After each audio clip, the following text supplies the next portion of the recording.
আপনি সুদের টাকা দিয়ে আপনি ব্যবসা করছেন, সুদের টাকা দিয়ে আপনি গাড়ি কিনছেন, বাড়ি করতেছেন, একটু তো ভয় থাকা দরকার। যে কোনো মুহূর্তে আপনার ইন্তেকাল হতে পারে। যেই সুদের টাকা দিয়ে আপনি গাড়ি কিনলেন, ওই গাড়ি অ্যাক্সিডেন্টে যদি আপনার ইন্তেকাল হয়, কি অবস্থা হবে আপনার? যেই সুদের টাকা দিয়ে আপনি বাড়ি কিনলেন, বাড়ি করলেন, ঘর বানালেন, এই বাড়িতে আপনি চিরকাল থাকবেন না। এই বাড়িতে যারা ভবিষ্যতে বসবাস করবে তারাও আপনার গুনাহের অংশীদার হবে। আপনি সুদের টাকা দিয়ে ব্যবসা করলেন, এই ব্যবসা আপনাকে জাহান্নামের অতল গহ্বরে নিক্ষিপ্ত করবে। এই জন্য সুদ ইসলামের ভয়াবহ মারাত্মক এক গুনাহ। হারাম যত বিষয় ইসলামে আছে, হারাম লিস্টের মধ্যে 1 নম্বর হচ্ছে সুদ।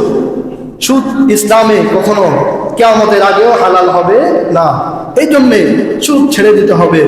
রাসূল করিম সাল্লাল্লাহু আলাইহি ওয়াসাল্লাম, কালকে অনেকগুলো হাদিস আমি লিখলাম, কোরআনের একাধিক আয়াত পড়ে দেখলাম, আল্লাহ রাব্বুল আলামিন সুদ সম্পর্কে মানুষকে সতর্ক করছেন, সুদ যাতে মানুষ না খায়। মুহতারাম হাজিরিন, এই জন্যে সুদ থেকে বিরত থাকতে হবে, সুদ থেকে ফিরে আসতে হবে। অনেক মুসলিম ভাই বলে যে সুদ থেকে তো বিরত থাকবো, কিন্তু থাকার তো কোনো উপায় নেই। বর্তমান ব্যবস্থা, সমাজ ব্যবস্থা, বিশ্ব ব্যবস্থা এমন পর্যায়ে জিলাপির প্যাচের মতো, আপনি যদি ছোটার জন্য চেষ্টা করেন, কোনো ক্যাপাসিটি নাই, কিভাবে থাকবে? তাদের ক্ষেত্রে কথা হচ্ছে, আপনি ব্যবসা করবেন, এখানে তো আর কোনো সমস্যা নেই, আছে। নিজ হাতে উপার্জন করবেন, এখানে কোনো সমস্যা নেই। তাহলে আপনি কেন সুদী লেনদেনের সাথে জড়িত হবেন? নিজ হাতে উপার্জন করেন, ব্যবসা করেন, বরকত দিবেন কে? আল্লাহ রাব্বুল আলামিন বরকত দিবেন। আর যদি সুদী লেনদেনের সাথে আপনি জড়িত থাকেন, নবীর হাদিস অনুযায়ী আপনি ধ্বংস হবেন, হবেন, হবেন। আপনার ধ্বংস অনিবার্য। কিভাবে আপনি ধ্বংস হবেন? সুদের টাকা দিয়ে আপনি ফ্যাক্টরি করেছেন, তারপরে ইন্ডাস্ট্রিজ করেছেন, কারখানা করেছেন, আপনার কারখানায় আগুন লাগবে হঠাৎ করে। সুদের টাকা দিয়ে আপনি ঘর করেছেন, ঘরে আগুন লাগবে।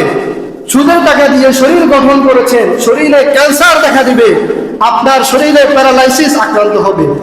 সুদের টাকা দিয়ে আপনি আপনার ফ্যামিলি আপনি লালন পালন করছেন, ফ্যামিলির মধ্যে এমন অশান্তি আল্লাহ রাব্বুল আলামিন ঢেলে দিবেন, এই অশান্তির কারণে সংসার দুভাগ হয়ে যাবে, সংসার ধ্বংস হয়ে যাবে। নাউযুবিল্লাহ। এটা কার ঘোষণা? বিশ্ব নবীর ঘোষণা, পবিত্র কোরআনের ঘোষণা। এই জন্যে সুদ থেকে ফিরে আসতে হবে। সুদী লেনদেন আজ থেকে তাওবা করতে হবে যে আর কখনো সুদী লেনদেনের সাথে জড়িত হব না। যদি আমরা ফিরে আসি, যদি আমরা তাওবা করি, তাহলে আল্লাহ রাব্বুল আলামিন আমাদেরকে আমাদের উপার্জন হোক সেটা ছোট, আল্লাহ পাক ভরপুর বরকত দান করবেন। মহান রব্বুল আলামিন আমাদের সবাইকে সুদ মুক্ত জীবন গড়ার তৌফিক দান করুন।